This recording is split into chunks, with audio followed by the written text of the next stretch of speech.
வணக்கம். உலக வளம் நேசம் டிவி செய்திகள். காங்கேசன்துறை முதல் கற்பிட்டி வரையிலான கடற்பரப்பில் கொந்தளிப்பு.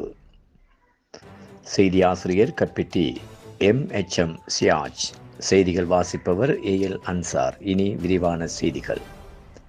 காங்கேசன்துறை முதல் கற்பிட்டி வரை கடற்பரப்பில் வேகமான காற்றும் கடல் கொந்தளிப்புமாக காணப்படும் என வானிலை அவதான நிலையம் தெரிவிக்கின்றது.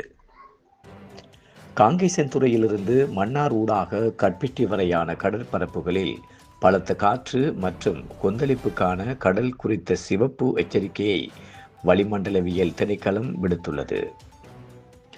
காங்கேசன்துறையிலிருந்து மன்னார் ஊடாக கற்பிட்டி வரையிலான கடல் ஓரத்துக்கு அப்பாற்பட்ட கடற்பரப்புகளில் காற்றின் வேகமானது அவ்வப்போது மணித்தியாலத்துக்கு 60 முதல் 70 கிலோமீட்டர் வரை அதிகரிக்கக்கூடும் என்பதுடன் அந்த கடற்பரப்புகள் அவ்வப்போது மிகவும் கொந்தளிப்பாக காணப்படும் எனவும் அந்த அறிவித்தலில் குறிப்பிடப்பட்டுள்ளது.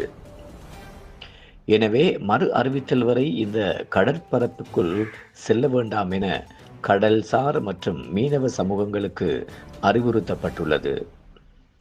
அதே நேரம் திருகோணமலையிலிருந்து முல்லைத்தீவு ஊடாக காங்கேசன்துறை வரையும் கற்பிட்டியிலிருந்து கொழும்பு, காலி மற்றும் ஹம்மாந்தோட்டை ஊடாகவும் பொத்திவில் வரையுமான கடல் ஓரத்துக்கு அப்பாற்பட்ட கடற்பரப்புகளில் காற்றின் வேகமானது அவ்வப்போது மணித்தியாலத்துக்கு 50 தொடக்கம் 60 கிலோமீட்டர் வரை அதிகரிக்கக்கூடும் என்பதுடன் அந்த கடற்பரப்புகள் அவ்வப்போது கொந்தளிப்பாக காணப்படும்.